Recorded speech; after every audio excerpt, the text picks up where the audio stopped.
E se a história que a gente conhece não for só uma sequência de acasos? E se tudo, na verdade, fizer parte de um roteiro divino que se desenrola ao longo de 7.000 anos? É exatamente essa a proposta dessa análise fascinante que a gente vai explorar agora, e tudo começa com um dos maiores mistérios de todos os tempos. Pois é, a pergunta central é essa. Um mistério que, olha, por séculos, tem deixado teólogos e historiadores de cabelo em pé. Para onde foi a maior parte da nação de Israel depois que eles foram levados para o exílio?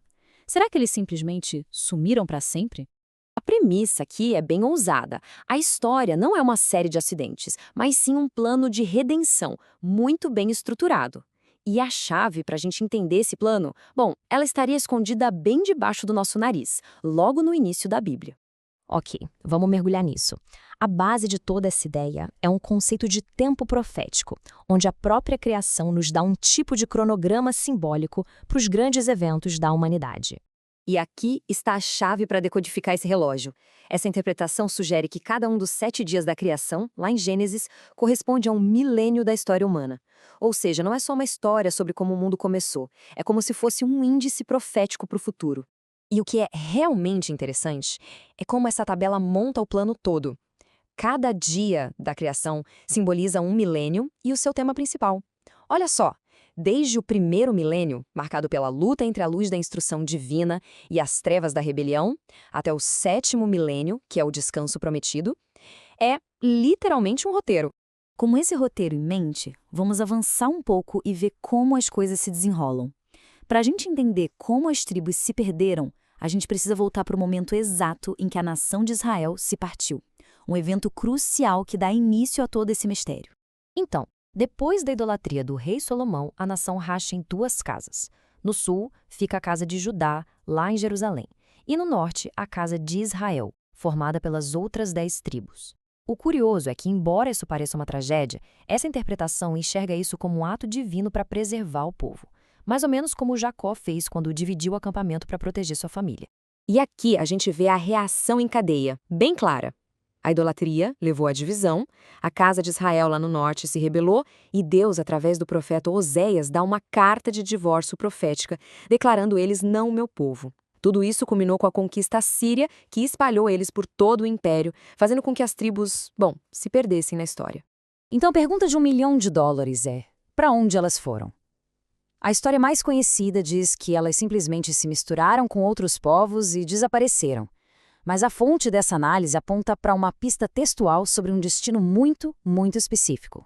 Essa citação vem do livro apócrifo de 2 Esdras, e, embora não esteja no cânone bíblico padrão, é um documento histórico importante que descreve essa migração em massa para uma terra desabitada chamada Arzaret. A análise linguística aqui é fascinante. Arzaret parece ser uma variação da expressão hebraica Aret Asheret, que significa literalmente outra terra ou terra distante. A hipótese aqui, que é bem ousada, é que esse lugar não era mítico, mas sim uma descrição do continente americano. Para sustentar essa teoria, a fonte cita várias linhas de evidência. A gente está falando de rotas de migração que seriam possíveis, de paralelos linguísticos surpreendentes entre o hebraico e línguas nativas, e até de artefatos arqueológicos bem controversos e tradições orais que parecem ecoar histórias bíblicas. E é aqui que essa história antiga se conecta direto com a chegada de Jesus. A missão dele é vista de uma forma diferente, não como a fundação de uma religião nova, mas como uma verdadeira operação de busca e resgate em escala global. E essa citação é apresentada como uma declaração de missão, preto no branco.